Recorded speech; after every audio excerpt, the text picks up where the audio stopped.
Então, para iniciar a nossa reunião, nós vamos elevar o pensamento ao alto, levar o pensamento ao Mestre Jesus, Pai querido, e agradecer por todas as oportunidades que são dadas na nossa vida, toda oportunidade de crescimento, mesmo num período tão difícil da humanidade.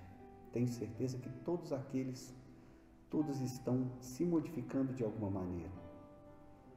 Obrigado, Senhor, que os bons espíritos nos iluminem todos os dias e que sejamos cada vez mais fortes, mais resilientes em busca de virtudes, as quais muito nos aproximam de Deus.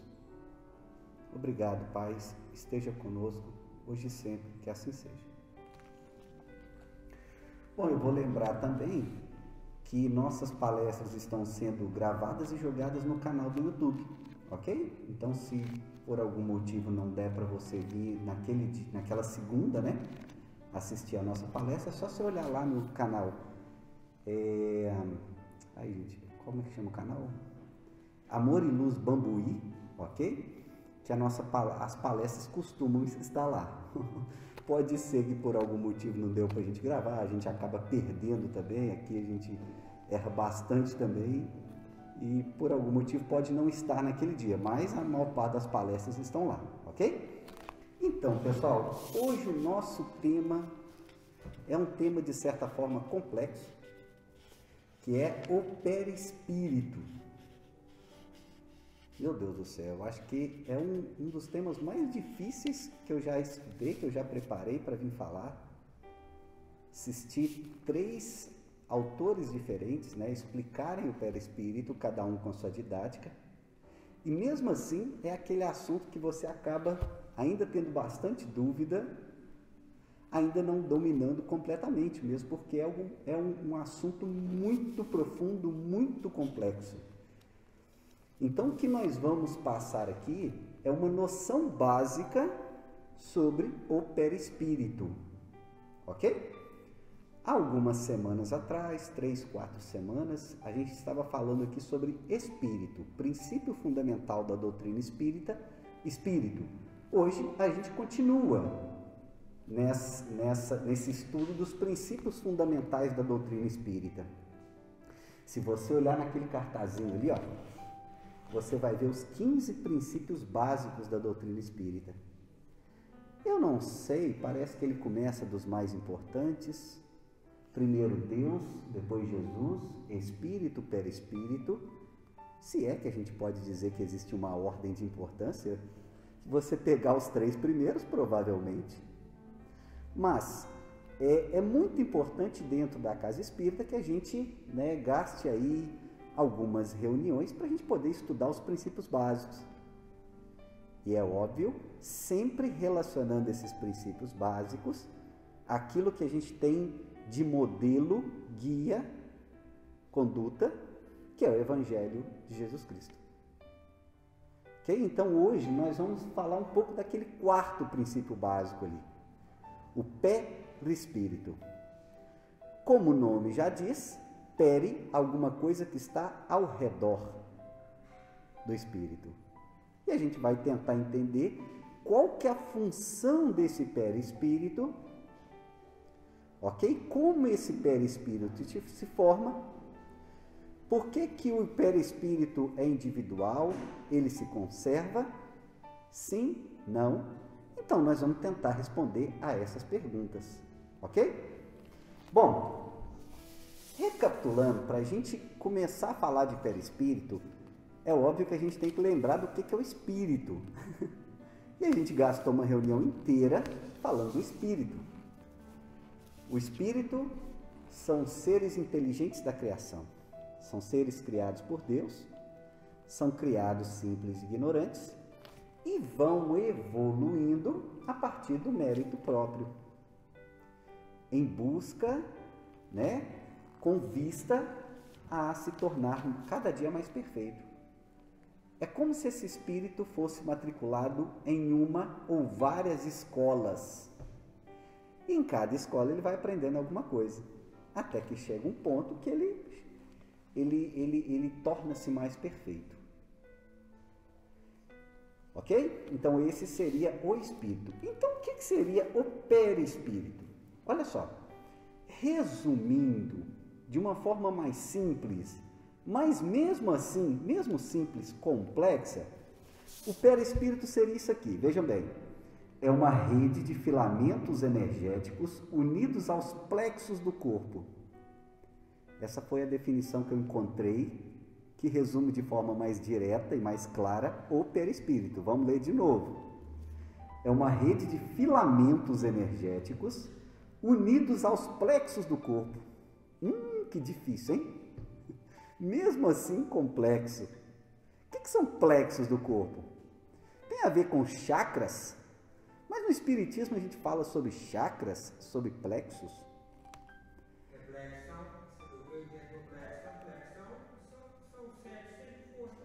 São certos pontos de ligação, talvez? Olha, não é muito comum a gente tratar disso no Espiritismo, mas nós não podemos esquecer que religiões milenares orientais consideram isso tudo. Inclusive consideram também o perispírito, como a gente vai falar daqui a pouco.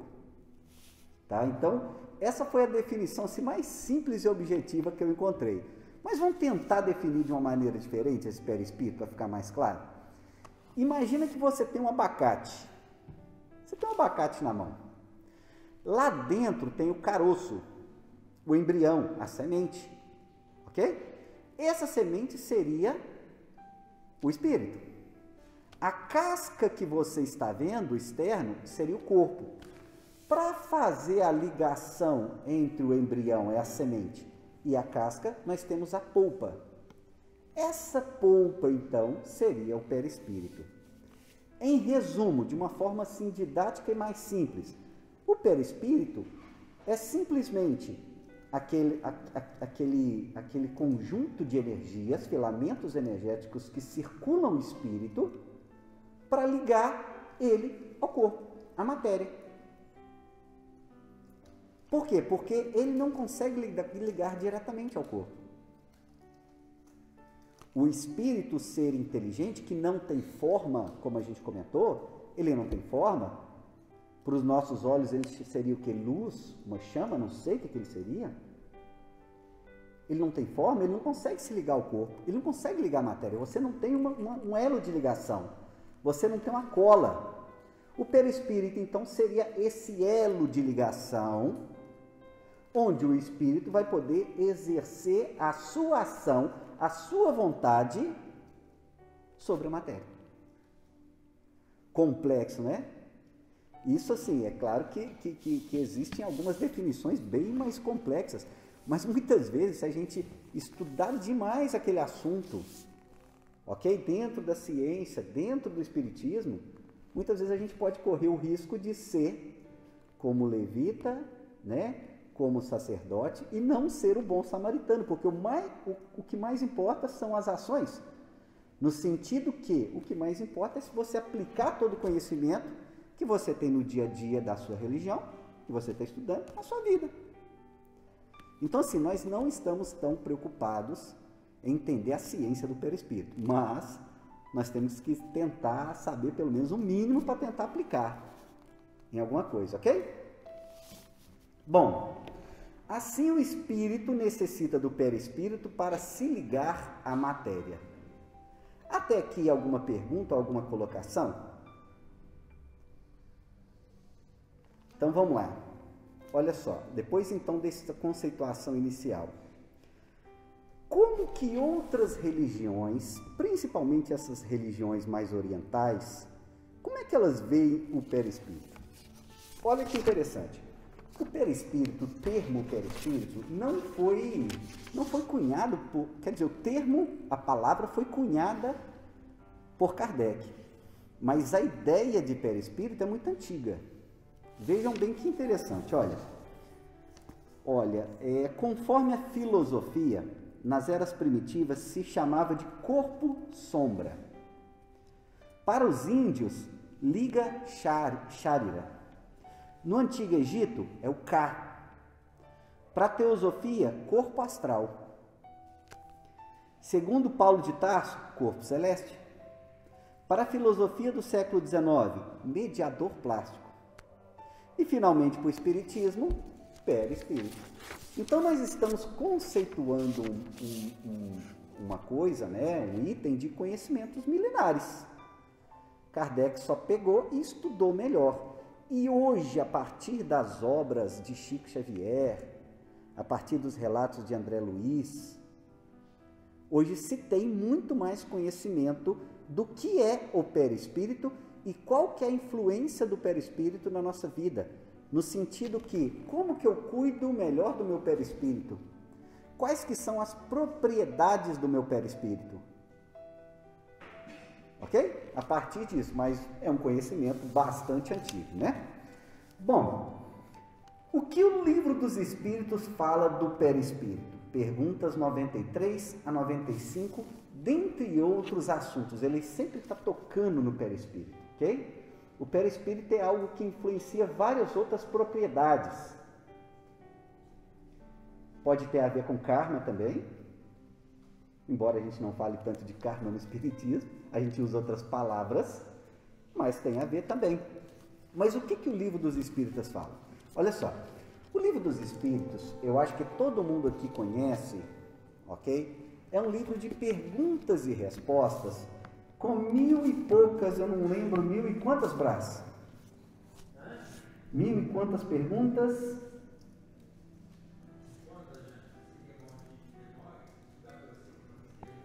1016, mais ou menos, 1018 perguntas. 1018, depois eu confiro aqui. Mais de 1000 perguntas. Perguntas e respostas compiladas, organizadas por Allan Kardec no século XIX, que foi aquele que estudou inicialmente a doutrina espírita, né? Estudou os fenômenos, comparou as respostas de uma forma muito metódica, científica, e depois escreveu o Livro dos Espíritos. Então, é a espinha dorsal do livro do Espiritismo, é o Livro dos Espíritos.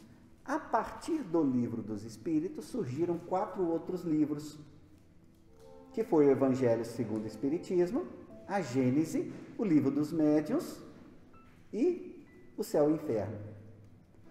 Justamente esmiuçando, detalhando mais cada um das partes desse livro.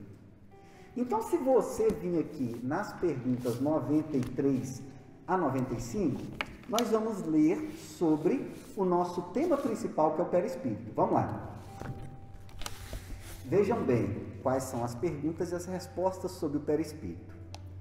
O espiritismo propriamente dito o espírito propriamente dito tem alguma cobertura ou está, como pretendem alguns, envolvidos numa substância qualquer? Então perguntaram aos espíritos. Eles responderam: o espírito está revestido de uma substância vaporosa para os teus olhos, mas ainda bem grosseira para nós, muito vaporosa, entretanto, para poder elevar-se na atmosfera e se transportar para onde queira. Então seria uma coisa muito sutil, uma coisa leve. Mesmo assim, é uma coisa grossa a nível de plano espiritual. Por os espíritos, eles conseguem enxergar, é uma coisa grossa, uma coisa densa. E depois, a gente vai ver que quanto menos evoluído for o espírito, mais denso, mais pesado, mais grosseiro ele tende a ser. Quanto mais evoluído o espírito, mais leve, mais puro, mais brilhante ele tende a ser. Isso tem muito a ver também com os fenômenos de aparição, como a gente vai falar mais para frente. Numa aparição, por exemplo, existem N relatos de aparição, né? Ali, por algum motivo, a pessoa consegue enxergar o perispírito que se fez visível por algum motivo. Ok? Bom, e aí vem uma explicação ainda dentro dessa pergunta 93. Assim como o germe de um fruto é envolvido pelo perisperma, o exemplo do abacate, ok? Da mesma forma, o espírito propriamente dito está revestido de um envoltório, que, por comparação, pode se chamar de peri, ao redor, espírito, perispírito. Ok? Bom, na pergunta 94, Eles perguntam o seguinte: de onde o espírito toma o seu invólucro semimaterial? O que é mesmo invólucro semimaterial? As palavras pouco importam aqui, o sentido é o mesmo. O invólucro semimaterial é o perispírito, é aquele que envolve o espírito. Então, da onde que o espírito tira isso? Do fluido universal de cada globo, também chamado de fluido cósmico universal. Por isso, ele não é o mesmo em todos os mundos. Passando de um mundo para o outro, o espírito troca seu envoltório como mudais de roupa. E aí explicam mais embaixo. Assim, quando os espíritos que habitam mundos superiores vêm entre nós, tomam um perispírito mais grosseiro. Na verdade, essa era a última pergunta, né? Já o dissemos, é preciso que eles se revistam de vossa matéria. Então, pessoal, vejam que mesmo na explicação, uma explicação curta, que o tema é de certa forma complexo, né? É assim uma coisa que é difícil da gente imaginar, né? Esse negócio de fluido cósmico universal, o que é isso? Que palavras mais loucas, né? Fora do nosso vocabulário, do nosso cotidiano. Vamos entender isso melhor? O que seria esse fluido cósmico universal? O fluido cósmico universal é a base da formação do universo, da matéria do universo. Ele existe por todos os lados. Mesmo no vácuo ele existe. Fluido cósmico universal. É interessante, e aí é uma suposição que eu estou fazendo, que hoje em dia grande parte da matéria do universo não é detectável. Ela pesa. Se é matéria, ela pesa. Só que é uma matéria que não se detecta. Somente se detecta pela gravidade. A matéria exerce gravidade, uma força de atração. E aí não se consegue explicar o que é essa matéria. E aí talvez uma pista seria esse fluido cósmico universal, que está em tudo, que vai formar a matéria. A matéria só é matéria, o átomo só consegue estar junto um do outro quando o fluido cósmico universal está ali atraindo. Mesmo porque, se você for aprofundar aí no modelo atômico, você vai ver que nós somos energia. Olha que interessante, a física quântica, ela fala muito isso, vai aprofundando, ela vê que o átomo é oco, praticamente oco, e que na verdade são partículas que estão girando em alta velocidade, alto estado energético. Olha só que loucura. Bom, então o fluido cósmico universal, essa força, essa energia que mantém a matéria condensada, está em todas as partes. Esse fluido cósmico universal pode também ser chamado de outras maneiras. Dependendo do livro que você pega, do autor, do palestrante, vai falar uma coisa diferente. Sim? Você levanta a mão? Ah, tá. Fica à vontade, tá? Se quiser perguntar. Bom, então, o fluido cósmico universal, ele se condensa e forma o perispírito. Mas forma o perispírito pela ação, pela vontade do espírito.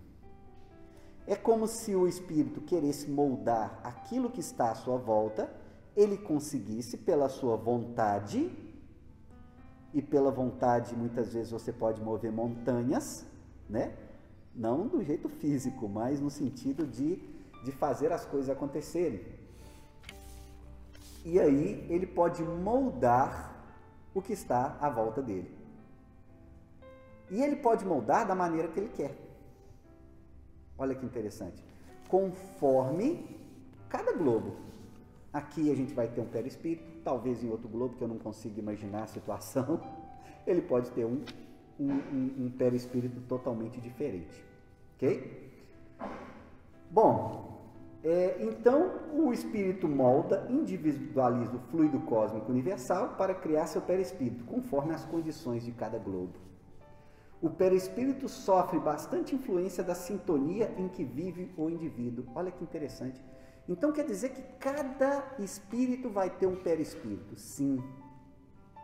Esse perispírito sente também, como se fosse um indivíduo à parte, que recebe as nossas sintonias, que seria como algo que ficasse gravado grande parte das minhas emoções e grande parte do que acontece no meu dia a dia. A ponto, muitas vezes, se eu for viciado em algum problema, em alguma coisa, né, o perispírito se contaminar por o problema que eu desenvolvi. Muitas vezes, se eu perdi alguma parte do corpo, o meu perispírito também é lesado. E esse perispírito lesado pode me acompanhar e pode me influenciar em várias encarnações futuras. Que complicado que esse negócio de perispírito, hein? Bom, vamos lá. A mágoa, a depressão, o desequilíbrio são prejudiciais para o perispírito, o que pode refletir na fisiologia e imunidade do corpo. Isso tudo vai de encontro ao que a gente sempre comenta aqui, que nós moldamos o mundo à nossa volta. A física quântica fala que a gente molda o mundo à nossa volta. Grande parte do que acontece conosco no nosso dia a dia vai da maneira com que nós estamos vibrando o nosso pensamento. O nosso pensamento tem força. Olha que interessante. Ele tem força, ele é propagado, são ondas eletromagnéticas. Ok? E essas ondas vibram de uma maneira. Elas vibram no que a gente chama de frequência. Toda onda tem uma frequência. Quando a onda é muito curtinha, muito pequenininha, essa frequência é muito alta. Quando a onda é grande, essa frequência é menor. Mas o pensamento vibra, ele tem uma frequência. A essa frequência a gente costuma dar o nome de sintonia. E essa sintonia que você está vivendo, ela influencia diretamente o que vai acontecer no seu dia a dia, o seu estado emocional. E acaba se impregnando também essas ondas no teu perispírito. Então, muitas vezes, você é aquilo que você pensa. O seu corpo é um reflexo da sua cabeça.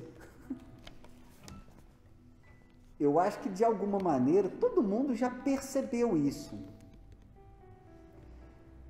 Quando a gente vai amadurecendo na vida, né, e aí a gente tem várias oportunidades de amadurecimento, né?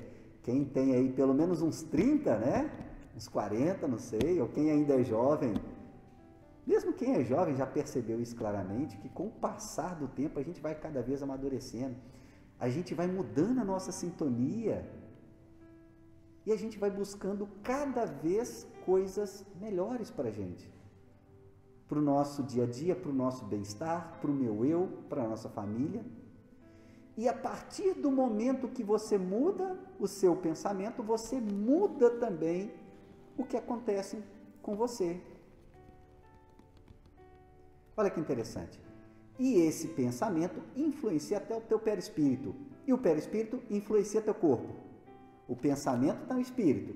Passa para o perispírito, que passa para o corpo. É uma corrente. De um vai passando para o outro. Então é óbvio que para a gente ficar bem, o nosso corpo se sentir bem, a nossa mente, primeiramente a nossa mente tem que se sentir bem. Mesmo porque o conceito de saúde não é só o bom estado físico, mas é principalmente o bom estado mental. Ok? Até aqui algum comentário? Alguma pergunta? Alguém quer acrescentar alguma coisa?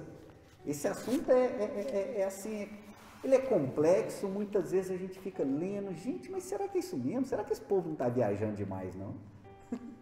Eu assisti 3 palestras para me poder montar a minha. Eu vou pegando um pouquinho de cada coisa, inclusive uma da hora do Dutra também.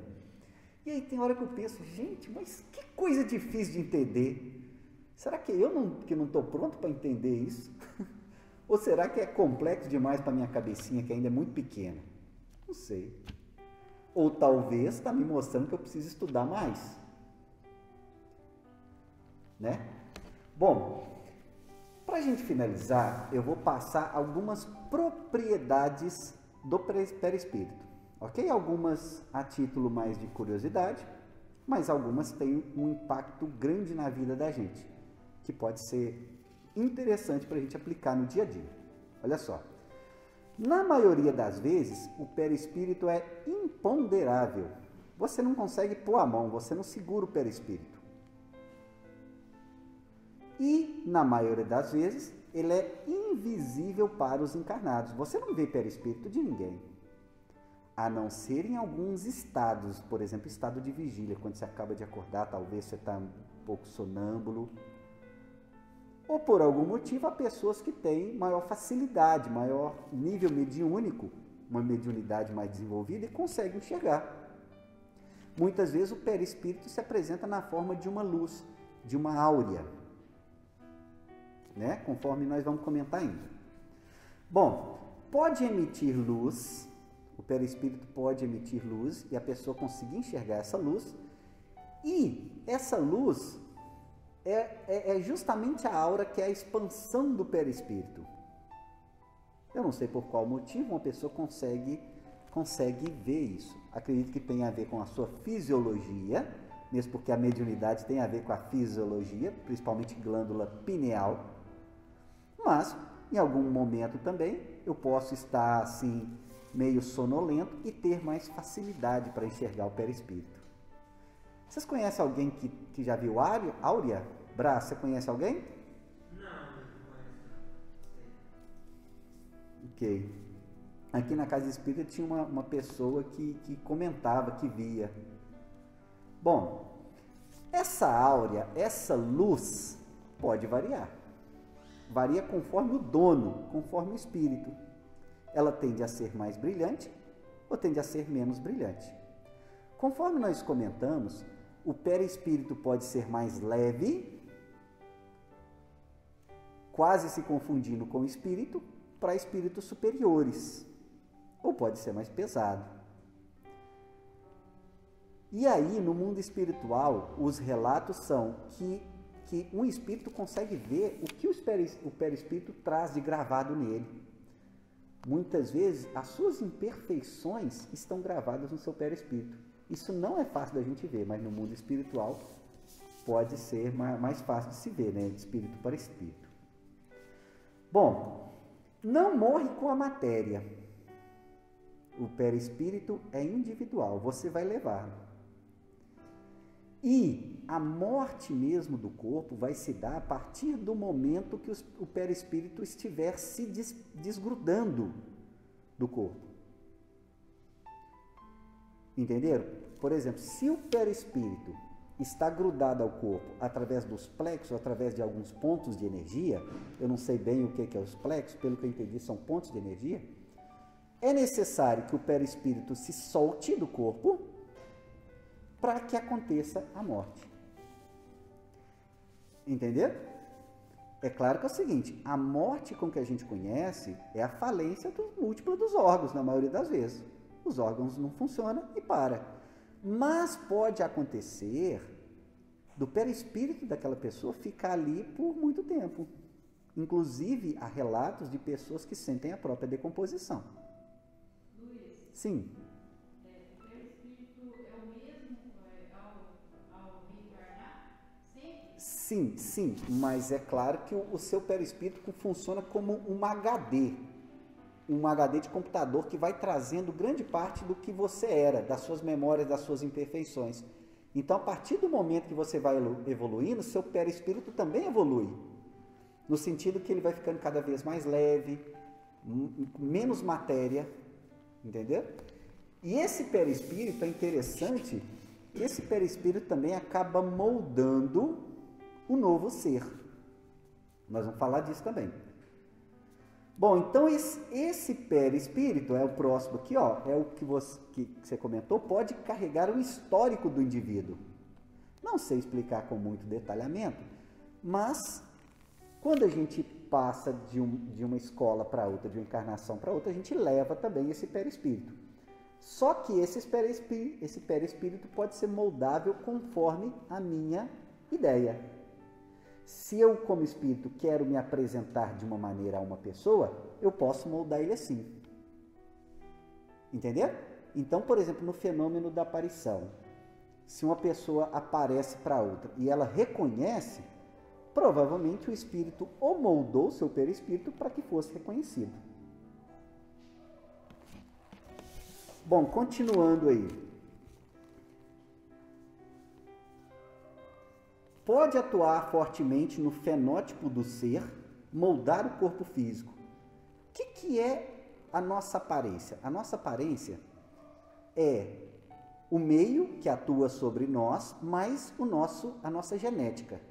Isso a gente chama de fenótipo. O meio que me circula, o jeito que eu vivi, o jeito que eu cresci, mais a carga genética que eu trago. Além dessa carga genética, o perispírito pode atuar muito para moldar o corpo da pessoa, principalmente a partir do momento que o óvulo encontra o espermatozoide. A partir daquele momento, o indivíduo começa a desenvolver, o perispírito começa a atuar na formação do indivíduo.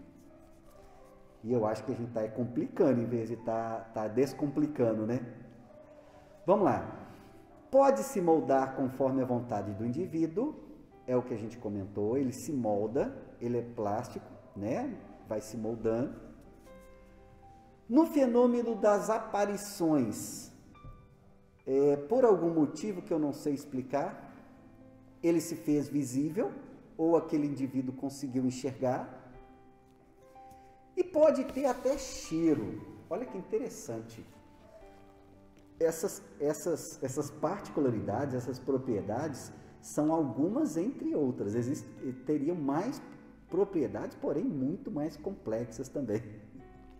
Mas olha só, ele pode ter cheiro.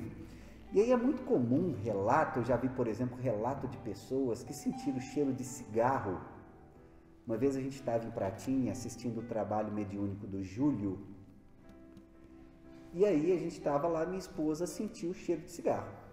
Mas não tinha ninguém fumando do lado dela. E aí, naquele dia, pelo relato da mediunidade do Júlio, a pessoa, que provavelmente o espírito que passou do lado dela, era usuário de cigarro.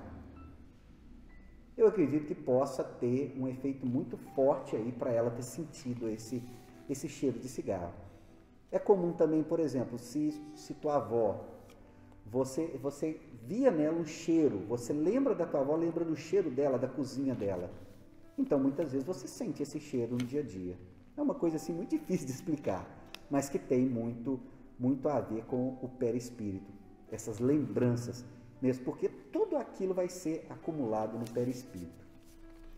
Bom, é um tema muito complexo, ok? Eu acredito que se tiveram curiosidade de saber um pouco mais, hoje em dia nós temos vários vídeos aí no YouTube explicando de maneira mais didática. Se você pegar um livro também, é bom para entender, um livro espírita, mas é claro que nós não podemos esquecer que os livros costumam ser mais complexos do que os próprios vídeos que nós temos hoje disponível. A gente pode deixar, junto desse vídeo que a gente vai botar no YouTube, dessa palestra, a gente pode deixar indicação de outros vídeos para quem quiser se aprofundar sobre o tema, ok? Teria alguma pergunta, alguma colocação, algo que não ficou assim bem explicado? É um tema complexo, mas se alguém... Sim, claro, fica à vontade. Por exemplo, eu não sei a forma correta de falar, mas o estado vibracional do meu perispírito pode alterar o de outro? Eu acredito que sim, porque no processo de comunicação, assim, como é que se dá a incorporação? A incorporação não se dá um espírito de uma pessoa se incorpora em outra. Não pode, porque dois corpos nunca podem ocupar o mesmo lugar do espaço. Então, o que acontece é um perispírito ali se conectar de alguma maneira com o outro. Então, sim, um perispírito influencia o outro de alguma maneira. Pode influenciar positivamente, negativamente, pode descontrolar a pessoa pode até perder o controle ali daquele momento, dependendo das energias do perispírito que está em volta dela. Entendeu? Então, assim, foi interessante sua pergunta, porque a própria mediunidade, para você entender a mediunidade,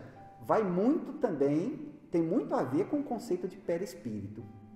que é algo, né, que a gente precisa estudar bastante para avançar nos estudos de espiritismo. Pessoal, mais... Sim? Sim? Você comentou a respeito da pessoa ver o perispírito, não é isso? Uhum. Muitas vezes tem mais a ver com a necessidade de quem vê, quem se citou o caso da avó, por exemplo. Eu só vou acreditar que a vida da minha avó está prosseguindo, que a avó não se acabou no túmulo, que era um espírito mortal, se eu ver. A sua esposa, lá no Latim, talvez, ela só ia acreditar que aquele relato que ela estava ouvindo era verdade, porque ela sentiu o cheiro do cigarro que o espírito consumiu. Tem pessoas que vão ver uma aula uma vez na existência, outros vão ver duas. Alguém pode ter mediunidade de ver constantemente. Então tem muito a ver com a nossa necessidade no momento de acreditar, de esclarecer aquilo que está acontecendo. Isso. Acredito que sim, pode ter a ver com a minha necessidade de acreditar. O momento que eu estou vivendo pede, e o mundo espiritual parece que pode achar que isso aí pode ser interessante para mim naquele momento. Sim. Pode ser um momento de extrema felicidade ou de extrema tristeza, né? Exato. Exato. Pessoal, mais alguma colocação? Bom, então agora a gente vai passar para o trabalho dos passes, convidar os médios passistas. Vamos fazer primeiro a oração final. Amado Mestre Jesus, Pai querido, nós agradecemos pela oportunidade de refletir sobre a doutrina espírita. De alguma maneira, algum dessas ideias sejam aplicadas no nosso dia a dia, com vistas a sermos pessoas melhores. Obrigado, Senhor, por todas as provas, todas as oportunidades, as quais são cruciais para evoluirmos em nossa reforma íntima. O momento nos pede isso, é momento de reflexão e de mudança. Obrigado, Senhor, que assim seja.